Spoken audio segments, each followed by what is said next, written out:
Hello everyone, welcome back to the channel. Almost सारे banking exams में prelims में quadratic equation के questions पूछे जाते हैं जो अराउंड 4 से 6 मार्क्स के बीच आते हैं। तो अगर आपको कोई ऐसा कंसेप्ट या ऐसी ट्रिक मिले जिससे कि आप ये 5-6 क्वेश्चंस 1 मिनट में सॉल्व कर पाओ और आपके पास 5-6 मार्क्स पक्के हो जाएं, तो कैसा लगेगा? आज मैं आपके लिए लेके आया हूँ ऐसा ही एक कंसेप्ट, ऐसी एक ट्रिक जिसको यूज़ करके आप ये 5 से 6 क्वेश्चन 1 मिनट के अंदर सॉल्व कर लोगे बिना गलत किए 100% एक्यूरेसी के साथ। ये ट्रिक मैंने तब सीखी थी जब मैं प्रिपरेशन कर रहा था, तो मुझे लगा कि आपके साथ ज़रूर शेयर करनी चाहिए जिससे कि आपकी प्रिपरेशन भी अच्छी हो जाए और आप ये 5-6 मार्क्स सिक्योर कर पाओ एग्ज़ाम में बस 1 मिनट का टाइम यूज़ करके। कोई भी क्वाड्रेटिक इक्वेशन इस टाइप की होती है, ax² + bx + c। जनरली हम ये बोल सकते हैं जो ये दोनों कोफिशिएंट्स हैं a और b, ये दोनों पॉजिटिव नेगेटिव दोनों हो सकते हैं और c कांस्टेंट भी जो है वो भी पॉजिटिव या नेगेटिव कुछ भी हो सकता है। अब हम जो क्वाड्रेटिक इक्वेशन सॉल्व करते हैं तो हमें 3 चीज़ें ध्यान में रखनी होती हैं। सबसे पहला तो साइन, दूसरा फैक्टर्स और तीसरा हम इनको कंपैरिजन कैसे करें। सबसे पहले मैं आपको साइन का सिखा देता हूँ कि किस तरह से आपको साइन देखने हैं जिससे कि आप जल्दी क्वेश्चन सॉल्व कर पाओ। हमने ये इक्वेशन लिख ली ax² + bx + c।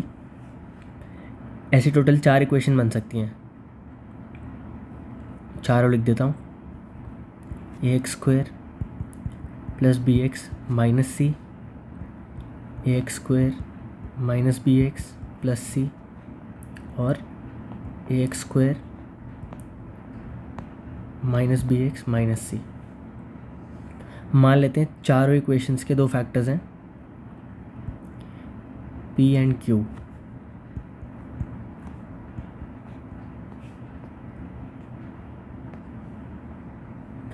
अब हम सबसे पहले फर्स्ट इक्वेशन देखते हैं।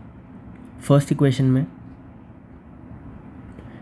हमारे पास ये साइन पॉजिटिव है, ये साइन भी पॉजिटिव है, तो ये हमें फर्स्ट रूल याद रखना है कि जो भी x का कोफिशिएंट है उसका जो साइन है, यानी ये वाला पॉजिटिव साइन, जब हम फैक्टर करेंगे तो ये साइन चेंज हो जाएगा। उससे भी पहले हमें ये ध्यान रखना है कि जो हम पी क्यू जो फैक्टर्स लिखेंगे उसमें हमेशा p > q होना चाहिए।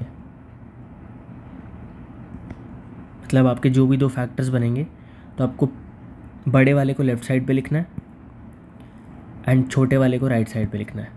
तो p > q सब में यही होगा। 2 फैक्टर जो भी बनेंगे उसको लेफ़्ट में बड़े वाले को लिख लेना और राइट में छोटे वाले को लिख लेना। उसके बाद हम साइन देखेंगे। जो इसका साइन है bx का साइन पॉजिटिव है यहाँ पे, तो यहाँ पे जो p का साइन आएगा वो चेंज हो जाएगा, नेगेटिव हो जाएगा।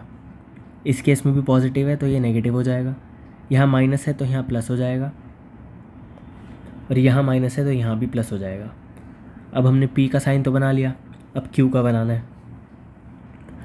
तो जो c का साइन है यहाँ पे वो प्लस है, अगर b का साइन भी प्लस है तो c का साइन खुद को चेंज कर लेगा। मतलब यहाँ प्लस है तो यहाँ माइनस आ जाएगा। यहाँ पे c का साइन माइनस है लेकिन b का प्लस है, तो क्योंकि प्लस है b का साइन तो c का चेंज हो जाएगा। ऐसे ही यहाँ पे b का साइन यहाँ माइनस है और c का प्लस है, तो अगर b का प्लस होता तो c अपना साइन चेंज करता, लेकिन b का साइन माइनस है तो c का साइन सेम रहेगा। इस केस में भी b का साइन माइनस है तो c का साइन सेम रहेगा। ऐसे आपके पास चारों टाइप की इक्वेशंस के साइन आपको समझ आ जाएंगे। तो अगर हम इसको एक टेबल फॉर्म में बनाएं, जब हमारे पास x का जो कोफिशिएंट का जो साइन है और c का जो साइन है, इनके बेसिस पे हम फैक्टर्स के साइन डिसाइड कर सकते हैं। तो जब x का साइन भी पॉजिटिव है और c का साइन भी पॉजिटिव है तो जो फैक्टर के साइन आएंगे वो दोनों नेगेटिव आएंगे। सेकंड केस में जब x का साइन पॉजिटिव है, c का साइन नेगेटिव है, तो p का साइन नेगेटिव हो जाएगा और q का पॉजिटिव हो जाएगा। थर्ड केस में जब x का साइन नेगेटिव है और c का साइन पॉजिटिव है, तो दोनों p और q के साइन पॉजिटिव होंगे। और फोर्थ केस में जब x का साइन नेगेटिव है और c का साइन भी नेगेटिव है, तो p का साइन पॉजिटिव और q का साइन नेगेटिव। ये सेम चारों चीज़ें जो मैंने आपको बताई वो मैंने यहाँ लिख दी। आई होप आपको ये साइन वाली चीज़ समझ आ गई होगी। अगर आप चाहते हैं तो आप ये टेबल रट भी सकते हैं, याद कर सकते हैं, जिससे कि एग्ज़ाम में आप क्वेश्चन देखते ही साइन एटलीस्ट पता कर लेंगे। अगर ऐसे याद नहीं रखनी तो जैसे मैंने आपको सिखाया है इसको याद रख लेना कि जो सेकंड साइन है वो चेंज होता है अगर पिछला साइन जो बी वाला साइन है वो पॉजिटिव है। तो अगर बी के साथ वाला साइन नेगेटिव है तो सी के साथ वाला साइन चेंज नहीं होगा, एज इट इज़ क्यू का साइन हो जाएगा।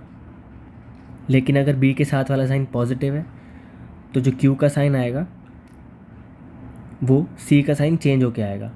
मतलब यहाँ प्लस था तो इसलिए ये प्लस माइनस हो गया, अगर यहाँ माइनस था तो ये प्लस प्लस ही रहा।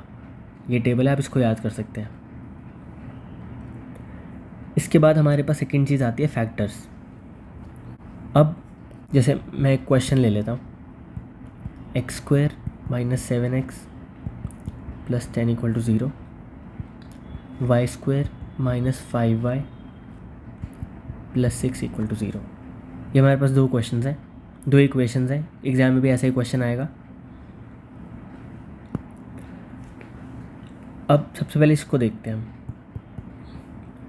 जब हमें -7x दिया है तो सबसे पहले आप बीच वाला नंबर देखो, ये 7 है। x का कोफिशिएंट 1 है, यहाँ कुछ नहीं है तो 1 है, और जो कांस्टेंट है वो 10 है। तो 1 × 10 10। तो हमें 7 के ऐसे फैक्टर्स बनाने हैं जो मल्टीप्लाई करके तो 10 आए और एडिशन या सब्ट्रैक्शन करके 7 आए। तो 7 के फैक्टर्स क्या क्या हो सकते हैं? 1 और 7 हो सकते हैं, 2 और 5 हो सकते हैं, यही दो फैक्टर्स हो सकते हैं। तो 1 और 7 में मल्टीप्लिकेशन करके 7 आएगा, 5 और 2 में एडिशन करके 7 आएगा, लेकिन मल्टीप्लाई करके 10 आएगा जो हमें चाहिए। तो 2 और 5 हो गए हमारे पास दो फैक्टर्स, ठीक है। और मैंने पहले क्या बताया था कि p जो है वो आप लेफ़्ट में लिखना, q राइट में लिखना, और p बड़ा होना चाहिए। तो बेसिकली बड़ा नंबर आपको लेफ़्ट में लिखना है, छोटा नंबर आपको राइट में लिखना है। 2 और 5 में बड़ा नंबर 5 है, छोटा 2 है, तो हमने ऐसे लिख लिया 5 और 2। अब जो मैंने आपको साइन वाला केस बताया उसके हिसाब से करते हैं। 7 के साथ नेगेटिव साइन है तो ये तो हमेशा चेंज होगा, तो ये पॉजिटिव हो जाएगा। और 10 के साथ पॉजिटिव साइन है तो क्योंकि 7 के साथ नेगेटिव साइन है ये साइन सेम रहेगा, यहाँ भी पॉजिटिव आ गया। तो आपके पास फर्स्ट इक्वेशन के फैक्टर्स बन गए +5 एंड +2। अब हम सिमिलरली सेकेंड इक्वेशन को सॉल्व करते हैं। -5 है y का कोफिशिएंट और 6 है हमारे पास कांस्टेंट।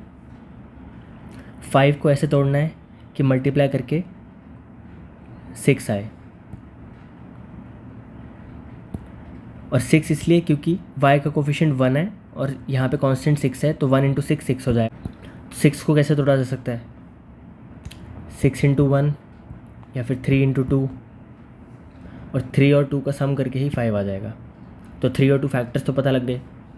अब 3 को लेफ़्ट में लिखा, 2 को राइट में लिखा, क्योंकि बड़े वाला लेफ़्ट में लिखना है और छोटा राइट में लिखना है। 3 और 2 लिख लिया। अब ये वाला साइन माइनस का है तो यहाँ पे प्लस साइन आ जाएगा क्योंकि चेंज होता है ये साइन हमेशा, और इसका साइन पॉजिटिव है, और क्योंकि y का साइन नेगेटिव है तो ये साइन सेम रहेगा, तो ये भी प्लस आ गया। तो सेकंड इक्वेशन के फैक्टर्स आ गए +3 एंड +2। इससे आपको फैक्टराइजेशन भी समझ आ गई होगी। अब हम देख लेते हैं कंपैरिजन कैसे करना है। सबसे पहले हम फर्स्ट इक्वेशन का फर्स्ट फैक्टर लेंगे, यानी +5। 5 3 से भी बड़ा है, 5 2 से भी बड़ा है, तो ग्रेटर देन साइन आ गया।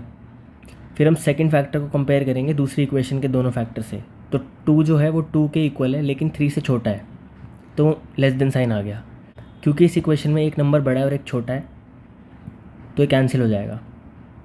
तो आपका आंसर आ जाएगा नो रिलेशन, या जो ऑप्शन में होता है और C and D can not be determined. ये आपका आंसर हो जाएगा इस क्वेश्चन के केस में। आई होप आपको इतना समझ आ गया होगा। अब हम अलग टाइप के क्वेश्चंस देख लेते हैं। एक और क्वेश्चन देखते हैं। x² + 12x + 35 = 0, 3y² + 19y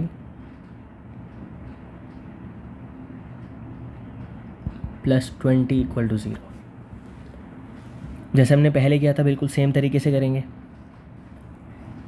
क्योंकि यह 1 है, x के साथ कुछ नहीं है तो 1 लिख सकते हैं x² के साथ। तो मल्टीप्लाई करके 35 आना चाहिए और ऐड या सब्ट्रैक्ट करके 12 आना चाहिए। अब 35 कैसे कैसे आ सकता है? 35 × 1, 7 × 5 और 7 + 5 करेंगे तो 12 आ जाएगा। तो दोनों फैक्टर्स आ गए आपके पास 7 और 5। 7 बड़ा है लेफ्ट में लिख लिया, 5 छोटा है राइट में लिख लिया। अब साइन देखते हैं। x के साथ साइन पॉजिटिव है तो 7 के साथ नेगेटिव हो जाएगा, उल्टा करते हैं साइन। और क्योंकि x के साथ साइन पॉजिटिव है तो जो 35 के साथ साइन है वो चेंज हो जाएगा। तो यहाँ 35 के साथ प्लस साइन है तो इसलिए वो माइनस हो जाएगा। ये आ गए आपके दोनों फैक्टर्स फर्स्ट इक्वेशन के, -7 और -5। अब हम सेकंड इक्वेशन देखते हैं। फैक्टर्स कैसे करेंगे? अब यहाँ पे 3 है, 1 नहीं है। तो 3 × 20 मतलब 60। मतलब हमें 19 को इस तरह से ब्रेक करना है कि एडिशन या सब्ट्रैक्शन से 19 आए लेकिन मल्टीप्लिकेशन से 60 आए। तो ये कैसे हो सकता है? 60 के फैक्टर्स लिखेंगे। 60 × 1, 30 × 2, 15 × 4। ये सेटिस्फाई कर रहा है इसको। 15 + 4 19 और मल्टीप्लाई करके 60। ये जो मैं फैक्टर्स आपको करके दिखा रहा हूँ, जब आप ये थोड़ी ज़्यादा प्रैक्टिस करेंगे तो आपको ये देखते ही फैक्टर्स दिमाग में आ जाएंगे। इतना टाइम आपको नहीं लगेगा, ये सब आपको नहीं करना पड़ेगा क्योंकि आपको समझाना है, इसलिए मैं आपको सारे फैक्टर्स एक बार करके दिखा रहा हूँ। क्योंकि 15 बड़ा है और 4 छोटा है तो इसलिए हमने 15 को लेफ्ट में लिखा और 4 को राइट में। अब इस केस में क्योंकि y² का एक कोफिशिएंट भी है जो 3 है, तो हम इन दोनों फैक्टर्स को 3 से डिवाइड भी करेंगे। तो ये दोनों बन जाएंगे 5 और 1.33। ये आपका 15/3 और ये है आपका 4/3। अब हम इनमें साइन लगाएंगे क्योंकि साइन सेम है ऊपर वाली इक्वेशन जैसे, तो दोनों में नेगेटिव साइन आ जाएगा। अभी आप सभी को पता होगा कि if p is greater than q तो -q is greater than p होता है।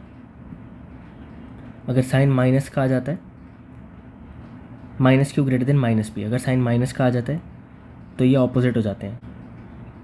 तो इस केस में भी सबसे बड़ा नंबर -1.33 है। अब -1.33 greater than -5 and greater than -7, तो ये नीचे ग्रेटर देन साइन आ गया। और यहाँ पे -5 equal to -5 and greater than -7, तो ग्रेटर देन साइन तो था ही और इक्वल टू भी आ गया। तो इस केस में हमारा आंसर क्या हो जाएगा? y greater than equal to x। ये हमारे पास आंसर आ जाएगा। अब मैं आपको एक ट्रिक और बताता हूँ जो थोड़ी अलग है।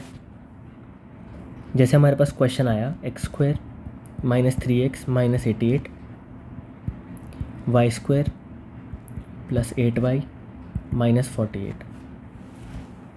ऐसे क्वेश्चंस में आपको ना फैक्टर करने की ज़रूरत है, कुछ करने की ज़रूरत नहीं है, ना इसमें टाइम लगाने की ज़रूरत है। बस आपको ये साइन याद रखने हैं कि अगर एक इक्वेशन में दोनों साइन माइनस के हैं और दूसरी इक्वेशन में एक साइन प्लस का है, ये वाला, और ये साइन माइनस का है, तो आपका आंसर हर केस में हो जाएगा सी एंड डी। वो कैसे, वो मैं आपको करके बता देता हूँ। यहाँ पे साइन माइनस है, फैक्टर्स नहीं निकालते, हम मान लेते हैं पी क्यू इसके फैक्टर्स हैं और ए बी इसके फैक्टर्स हैं। अब क्योंकि इसका साइन माइनस का है तो ये चेंज होकर यहाँ प्लस का साइन हो जाएगा।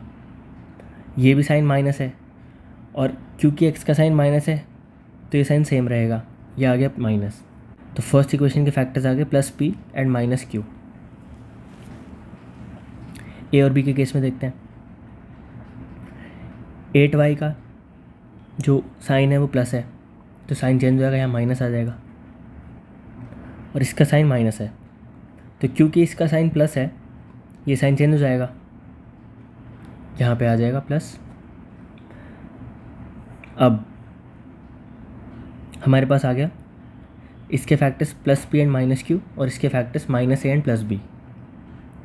अब हम इसको कंपेयर कैसे करेंगे? हमारे पास तो फैक्टर्स है ही नहीं, फैक्टर्स हमने निकाले ही नहीं, सिर्फ हमने साइन देखा है। तो कंपेयर ऐसे करेंगे कि जो प्लस पी है वो ऑब्वियसली इससे बड़ा होगा क्योंकि माइनस का साइन है, नंबर कुछ भी हो।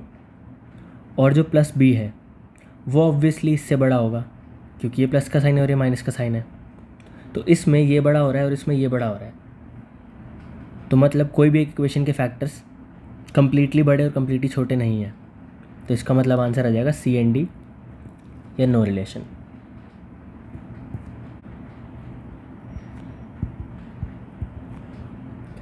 ऐसी इक्वेशन हो और दूसरी equation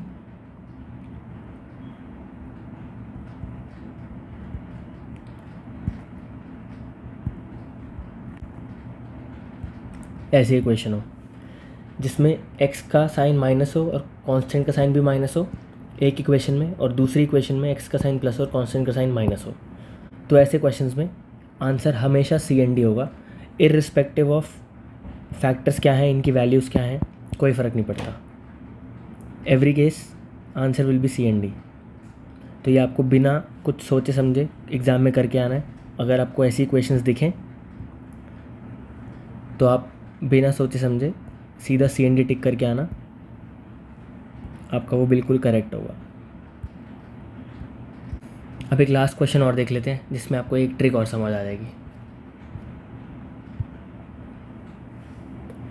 x square minus 7x plus 10 Y square plus 12y plus 35।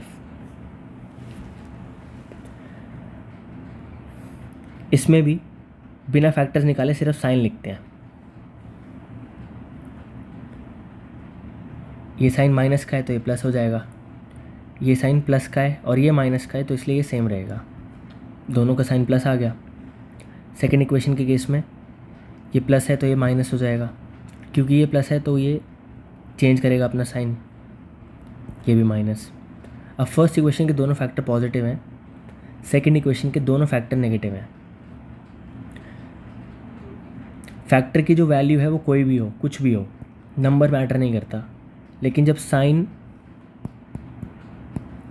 दोनों पॉजिटिव और दोनों नेगेटिव हैं तो ये हमेशा इससे बड़ा होगा, यानी कि x ग्रेटर देन y,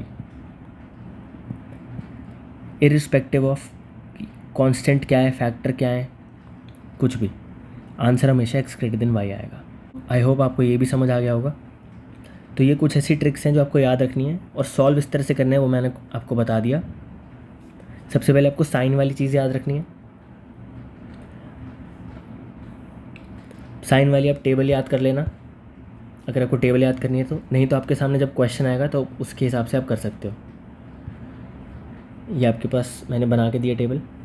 ये साइन है x के कोएफिशिएंट का और ये साइन है कांस्टेंट का, तो जो फैक्टर आएंगे उनके साइन ये होंगे और हमेशा पी क्यू की टर्म्स में होगा ये, और p ग्रेटर देन q है इन एवरी केस। दूसरे केस में ये, तीसरे में ये और चौथे में ये। और दो टाइप के क्वेश्चन मैंने आपको और सिखा दिए जिसमें ट्रिक्स लग सकती हैं, जिसमें आपको ना तो फैक्टर निकालने की ज़रूरत है और ना ही ये कांस्टेंट या कुछ भी देखने की ज़रूरत है। फर्स्ट केस ऐसा जिसमें एक इक्वेशन में दोनों साइन नेगेटिव हो ऑलरेडी, और दूसरी इक्वेशन में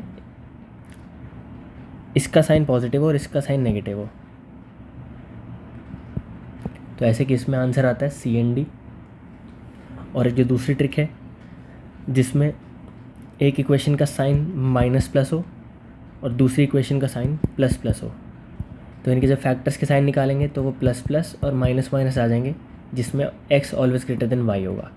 अगर ये x के साइन है तो वो आप देख लेना कि इस इक्वेशन में अगर x दिया है y की जगह तो y ग्रेटर देन x हो जाएगा।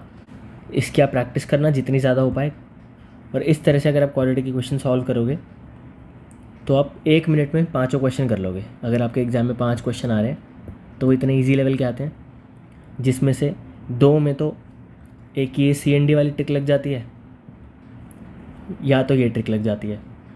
ये दोनों ट्रिक लगा के 2 क्वेश्चन तो आप 5 सेकंड में कर दोगे सिर्फ क्वेश्चन देखते ही। उसके अलावा बाकी क्वेश्चन मैंने आपको जैसे बताए हैं, ये साइन देख के ये करके अगर आप करोगे तो मुश्किल से 15 से 20 सेकंड लगेंगे और आप 1 मिनट में पूरे 5 क्वेश्चन कर पाओगे। ये कंसेप्ट और ट्रिक स्टार्टिंग में थोड़ा टाइम लग सकता है सीखने में। अगर आप इसकी 2 से 4 बार प्रैक्टिस करेंगे तो आपको ये बहुत अच्छे से आ जाएगा, और उसके बाद आपको कभी भी प्रॉब्लम नहीं होगी किसी भी क्वाड्रेटिक इक्वेशन के क्वेश्चन में। और इनफैक्ट आप ये बहुत जल्दी क्वेश्चन सॉल्व कर पाएंगे रियल एग्जाम में, जिससे कि आपका बहुत ज़्यादा टाइम बचेगा और आप उसी टाइम को दूसरे क्वेश्चंस में यूज़ कर पाएंगे। आई होप आपको ये वीडियो अच्छी लगी होगी। वीडियो को लाइक करें, शेयर करें एंड चैनल को सब्सक्राइब जरूर करें। Thank you so much.